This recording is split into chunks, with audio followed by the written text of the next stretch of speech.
जय श्री राम दोस्तों, जय श्री राम। सियावर राम जय जय राम, मेरे प्रभु राम जय जय राम।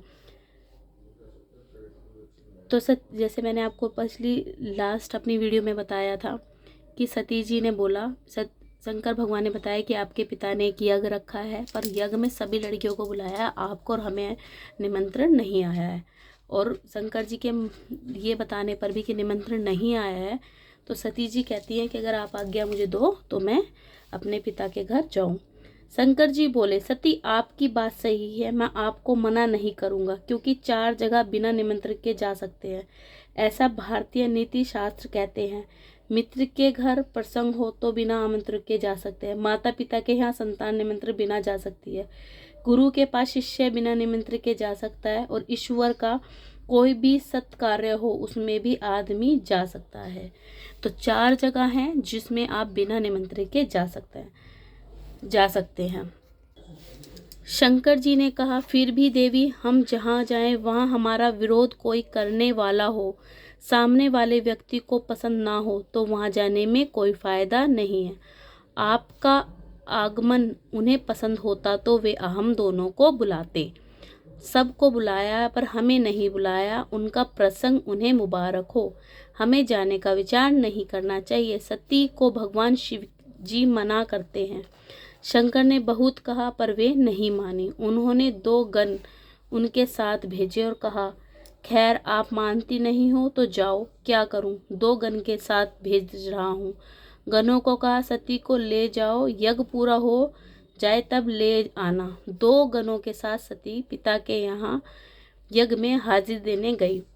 यज्ञवल्य यह प्रकरण भारद्वाज जी कहते हैं कि पिता के यहाँ सती जब पहुंची तब दक्ष की कठोर सूचना थी कि किसी को भी सती का सत्कार नहीं करना है। यह यज्ञ मैंने शिव जी के अपमान के लिए किया है। शिव तो शुभामानी है, तो वे नहीं आएंगे नहीं, पर मेरी पुत्री शायद आए, सबको उसका अपमान करना है। जब सती पिता के घर गई तो सबने उनका अपमान किया, किसी ने बुलाया नहीं। दूसरे अर्थ में जिनका शिव रूठे उनका सारा जगत रूठता है। शिव रूठे तो कौन संभाले, राम रूठे तो कहीं भी जाएं, जब उल्टा ही होता है। पिता ने सती के सामने देखा नहीं, पर माता ने सती को प्रेम से बुलाया और कहा, बेटा बुरा मत मानना, तेरे पिता अहंकार में होश खो बैठे हैं। सती को थोड़ी राहत मिली, आदर भोले मिली। एक माता तुलसी जी का मृतता को विराजते शंकराचार्य महाराज कहते हैं। गणों के साथ सती यज्ञ मंडप में दर्शन करने गई। दक्ष राजा अभिमान से विराजमान थे। ऋषि मुनि यज्ञ में आहुति देते हैं। सती के चारों तरफ नजर घुमाकर देखा तो यहाँ शिव जी का भाग नहीं। ऋषि मुनियों का कर्तव्य था कि दक्ष महाराज का विरोध करना चाहिए था और कह देना था कि कितने भी बड़े क्यों ना हो, कितनी भी समृद्धि क्यों ना हो, पर शिव जी की स्थापना के बिना, शिव भाग निकाले बिना वैदिक नियम अनुसार यज्ञ हो ही नहीं सकता।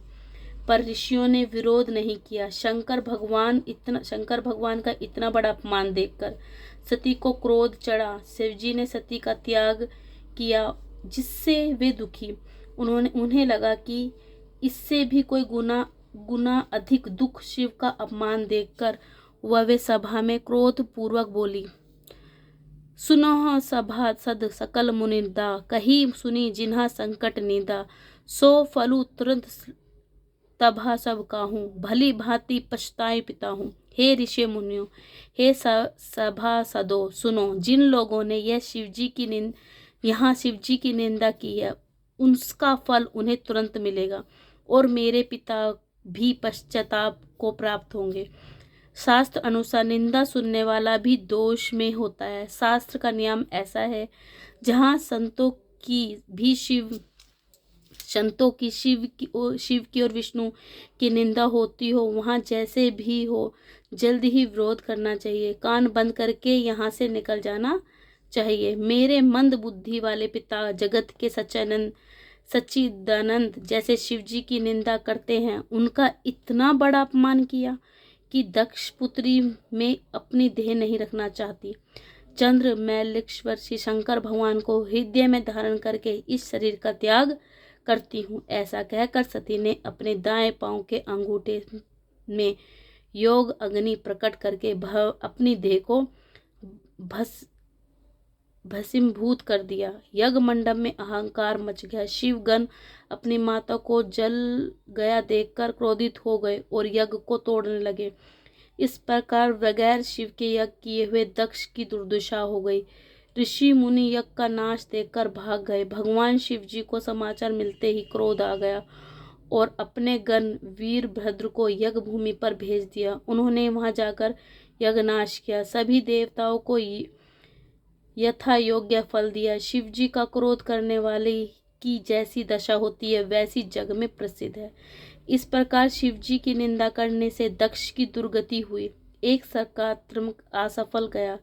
जिस सत्कार्य में बदल लेने की भावना हो वह सत्कार्य हमेशा असफल ही हो जाता है। सत्कार्य में शिव कल्याण की भावना होनी चाहिए, ना कि बदला लेने की, क्योंकि दक्ष ने तो बदला लेने के लिए सत्कार्य किया था तो उसका नाश तो होना ही था। यज्ञ का अर्थ अर्पण करना, आहुति देना होता है। आहुति देने वाले जो पदार्थ होते हैं वे तो निश्चित ही होते हैं। इन पदार्थों के रूप में दुर्गुण अहंकार दुर्गवित यज्ञ में होती जाती है। भूतकाल में जब यज्ञ होते थे तब ऐसा नियम अंतिम आहुति यज्ञ में पड़े तो सती ने योग भूमि पर योग में जलते समय भगवान से प्रार्थना की कि हे प्रभु, मुझे जन्म जन्मांतर तक शिव की दासी बनाना। संत कहते हैं कई बार अंतिम वासना से पूर्ण जन्म का कारण बन जाता है। सती की अंतिम इच्छा जन्मों जन्म शिव चरण की अधिकारी बनने की थी, तो इसी दूसरे जन्म में हिमालय के यहाँ कन्या के रूप में मैं सती का जन्म हुआ। बाबा जी लिखते हैं, दक्ष की पुत्री की बुद्धिमत्ता के प्रतीक रूप को स्थिर श्रद्धा थी, वह जल गई। जल गई और हिमालय की अचल स्थिरता में से जन्म एक स्थिर श्रद्धा पार्वती श्रद्धा का रूप स्वरूप है। बाबा जी ने लिखा। तुलसीदास जी लिखते हैं कि बड़ी उम्र में हिमालय के यहाँ श्रद्धा पुत्री का जन्म हुआ और वे धन्य बन गए। इसका अर्थ ऐसा होता है कि श्रद्धा जवानी में ही पैदा होती है शायद बुराइयों में से भी सच्ची श्रद्धा जन्मे तो भी जन्म सफल हो जाए। गोस्वामी जी लिखते हैं, लड़की धीरे धीरे बड़ी होने लगी। धीरे धीरे बड़ी होनी चाहिए। सावन के महीने में भगवान शंकर स्वयं थक जाए इतनी श्रद्धा लोग बताते हैं। 11 महीने शिव जी के मंदिर में कोई दिखाई नहीं देता। ऐसा नहीं होना चाहिए। जिसे जीवन में सच्ची स्थिर श्रद्धा प्राप्त करनी है उसे पग पग पर श्रद्धा का विकास करना चाहिए। जैसे अपनी श्रद्धा शिव जी को सौंपनी हो तो उसकी श्रद्धा का विकास धीरे धीरे होगा।